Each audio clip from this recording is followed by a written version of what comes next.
Hello, welcome to TESOL Vitamins, vitamin number 7, Teacher as a Healer. A successful teacher or trainer is an empath by nature, someone who's highly aware of the emotions of those around them, to the point of feeling those emotions themselves. Successful teachers have emotional intelligence, which normally makes them see the world differently than other people. They're keenly aware of their students and their pain points and what they need emotionally. Therefore, at times of crisis like these, we have to provide a very special kind of emotional support to our students. We simply have an obligation to put on our insightful and empowering hat so that we can offer a helping hand to those who might be suffering in silence.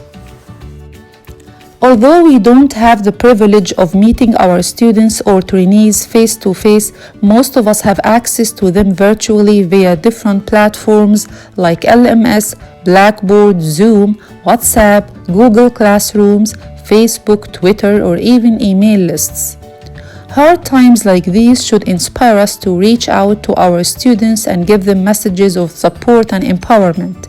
For example, a school principal or department head could propose or lead a video recording initiative where all teachers record a 30-second or 1-minute message to all students. Or every grade teacher may allocate a specific time daily when he or she reaches out to their students with an insight from this crisis, or invite students to do that individually to promote a sense of communal solidarity and responsibility among our students. At times of crisis, our inner voice needs a healthy channel of communication where all pains, vulnerabilities, and worries could be released and hopefully relieved by those who have the maturity, wisdom, and experience to do so.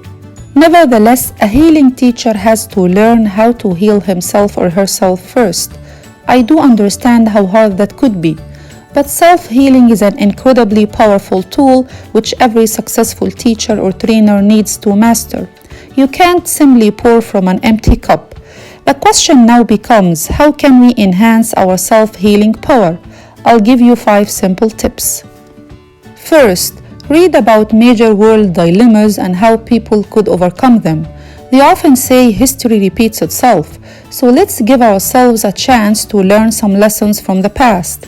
For example, what happened during World War I or II, or other pandemic eras in history? How did people survive those hard times? Second, meditate regularly and reflect on the current situation. Then try to speculate over the silver lining of this crisis for all stakeholders. For instance, how has Earth benefited from it?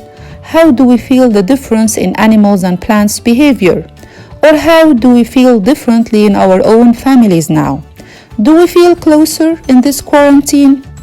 Ask your students those questions and give them food for thought every time you connect with them. Third, keep a lighthearted attitude towards life in general and COVID-19 in particular.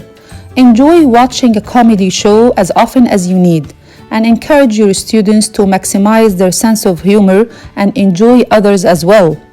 Make it a habit to check on them with a positive or funny post or quote or story. Alternatively, you may host a party on Facebook where you can watch a funny movie or show with your students or trainees.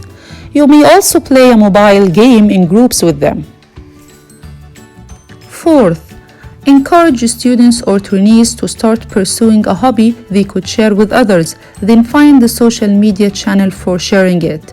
For instance, drawing or playing a musical instrument, or DIYs or singing.